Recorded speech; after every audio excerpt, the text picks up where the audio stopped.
కార్తీక మాసంలో అత్యంత విశిష్టమైన అంశం జ్వాలా తోరణం. ఏ ఇతర మాసాల్లో కూడా ఇలాంటి ఆచారం మనకు కనపడదు. మన పూర్వీకులు ఈ ఆచారాన్ని ప్రవేశపెట్టడం వెనుక ఒక కారణం ఉంది. యమలోకంలోకి వెళ్లిన వారికి మొదట దర్శనమిచ్చేది అగ్ని తోరణం. యమలోకానికి వెళ్లిన ప్రతి వ్యక్తి ఈ తోరణం గుండానే లోపలికి వెళ్ళాలి. వాస్తవానికి ఇది పాపులకు వేసే ప్రథమ శిక్ష. కార్తీక పౌర్ణమి నాడు శివాలయాల ముందు 2 కర్రలను నిలువుగా పాతి ఒక కర్రను వాటికి అడ్డంగా పెడతారు. అడ్డంగా పెట్టిన కర్రకు కొత్త గడ్డిని తీసుకువచ్చి చుడతారు.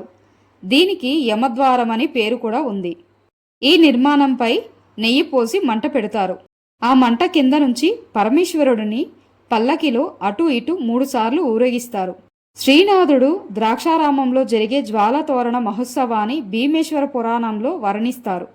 కార్తీక వేళ భీమశంకరుని నగరమందు దూరు నెవ్వాడు చిచ్చుర తోరణంబు వాడు దూరడు ప్రాణ నిర్వాణ వేళ ఘోర భీకర యమద్వార తోరణంబు అని అంటారు.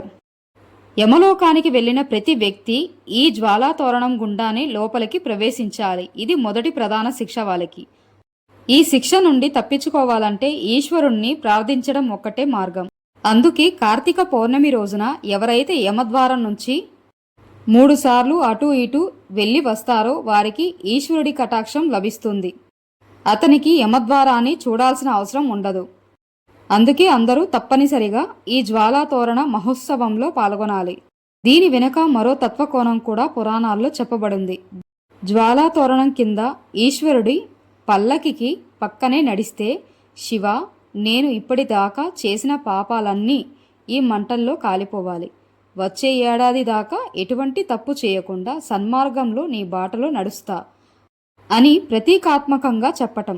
ఆ జ్వాలా తోరణం కాలిపోగా మిగిలిన గడ్డిని తీసుకువచ్చి ఇంటు చూరులోనూ గడ్డివాములోనూ ధాన్యాగారంలోనూ పెడతారు.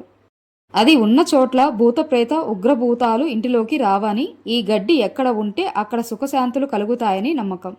వీడియో నచ్చినట్లయితే లైక్ చేయండి, వీలైనంత మందికి షేర్ చేయండి. వీడియో ఎలా ఉందో కామెంట్ రూపంలో తెలియజేయండి. Thanks for watching.